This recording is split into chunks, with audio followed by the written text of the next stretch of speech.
സുഹൃത്തുക്കളെ നമസ്കാരം. അപ്പോൾ ഞാൻ ന്യൂസിലൻഡിൽ നിന്ന് ആണ് ഞാൻ ഈ വീഡിയോ ചെയ്യുന്നത്. അപ്പോൾ ഇവിടെ ന്യൂസിലൻഡിലേക്ക് ആദ്യമായിട്ട് കയറി വരുന്ന ആളുകൾ അറിഞ്ഞിരിക്കേണ്ട ചില കാര്യങ്ങളാണ് ഞാനിപ്പോൾ കൂടുതലായിട്ടും പറയുന്നത്. അപ്പോൾ ഇവിടെ വരുമ്പോൾ നമുക്ക് ചില സ്ഥലങ്ങളിലെ ചില വീടുകൾ നമുക്ക് ഗ്യാസ് കുറ്റിയായിരിക്കും, നമ്മളെ നാട്ടിലെ പോലത്തെ ഗ്യാസ് കണക്ഷനായിരിക്കും.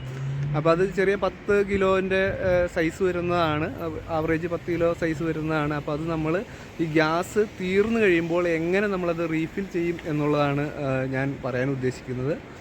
അപ്പോൾ നമുക്ക് ആ ഗ്യാസ് സിലിണ്ടർ എങ്ങനെയാണ് നമുക്കിവിടെ വന്ന് മാറ്റി അത് നമുക്ക് വീണ്ടും റീഫിൽ ചെയ്ത് കിട്ടുന്നത് എങ്ങനെയാണ് എന്നുള്ള വീഡിയോയിലേക്ക് സ്വാഗതം.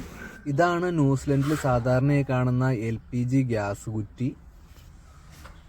ഇത് കാലിയായി കഴിഞ്ഞാൽ നമ്മൾ ആദ്യമായിട്ട് ചെയ്യേണ്ടത് നമ്മൾ ആ കാലിക്കുറ്റി എടുത്തുകൊണ്ട് അടുത്തുള്ള പെട്രോൾ പമ്പിലേക്ക് ചെല്ലുക. അടുത്തുള്ള പെട്രോൾ പമ്പുകളിൽ മിക്ക പെട്രോൾ പമ്പുകളിലും തന്നെ നമുക്ക് ഈ ഗ്യാസ് സിലിണ്ടർ നമുക്ക് മാറ്റിയെടുക്കാൻ ആയിട്ട് സാധിക്കും. അല്ലെങ്കിൽ പുതിയതാണെങ്കിൽ നമുക്ക് ഗ്യാസ് സിലിണ്ടർ ഇവിടുന്ന് വാങ്ങാനായിട്ട് സാധിക്കും.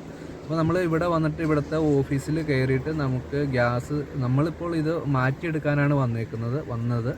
അപ്പോൾ നമ്മളിവിടെ വന്ന് ആ ഓഫീസിൽ വന്ന ആളോട് നമ്മൾ പറഞ്ഞു ഈ ഗ്യാസ് കുറ്റി നമുക്ക് ചേഞ്ച് ചെയ്യണമെന്ന് പറഞ്ഞു. അപ്പോൾ അവർ പുറത്ത് ഇതേപോലെ ഒരു പെട്ടിയിൽ കുറേ ഗ്യാസ് കുറ്റികൾ അവർ പൂട്ടി വെച്ചിട്ടുണ്ട്. അപ്പോൾ നമ്മൾ ഒരു ഗ്യാസ് കുറ്റി നമ്മൾ റീഫില്ല് ചെയ്യുന്നതിന് $47 നമ്മളവിടെ പേ ചെയ്തു. അങ്ങനെ $47 പേ ചെയ്ത് കഴിഞ്ഞപ്പോൾ അവിടുന്ന് ഓഫീസിലുള്ള ആൾ വന്നിട്ട് നമുക്ക് ഇവിടുന്ന് ഒരു ഗ്യാസ് കുറ്റി നമുക്ക് എടുത്തു തരും. നമ്മുടെ കയ്യിലിരിക്കുന്ന കാലിക്കുറ്റി അവർക്ക് തിരിച്ചു കൊടുക്കുകയും ചെയ്യണം. ഇനി നമ്മുടെ കയ്യിൽ കാലിക്കുറ്റി ഇല്ലെങ്കിൽ പുതിയതായിട്ടുള്ള ഒരു ഗ്യാസ് കുറ്റി എടുക്കണമെന്നുണ്ടെങ്കിൽ നമുക്ക് $108 ചിലവ് വരും.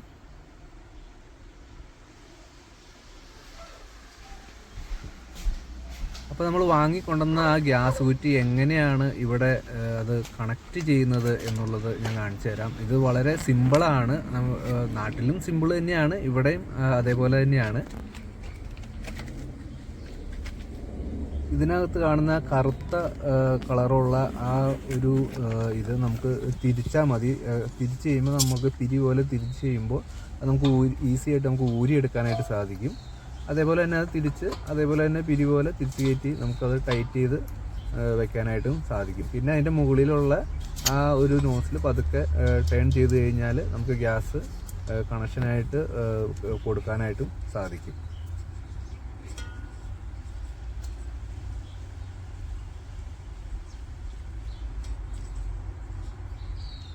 എൻ്റെ വീഡിയോ ആദ്യമായിട്ട് കാണുന്നവരാണെങ്കിൽ ജസ്റ്റ് ഒന്ന് സബ്സ്ക്രൈബ് ചെയ്യുക, ലൈക്ക് ചെയ്യുക, എന്നെ ഒന്ന് സപ്പോർട്ട് ചെയ്യുക. അപ്പോൾ ഇതാ ന്യൂസിലൻഡിൽ നിങ്ങൾ വരുമ്പോൾ അഭിമുഖീകരിക്കേണ്ട കാര്യങ്ങളെക്കുറിച്ചുള്ള ചില വീഡിയോകൾ ഞാൻ ഇതേപോലെ ഇടയ്ക്കിടയ്ക്ക് ഇടുന്നതായിരിക്കും.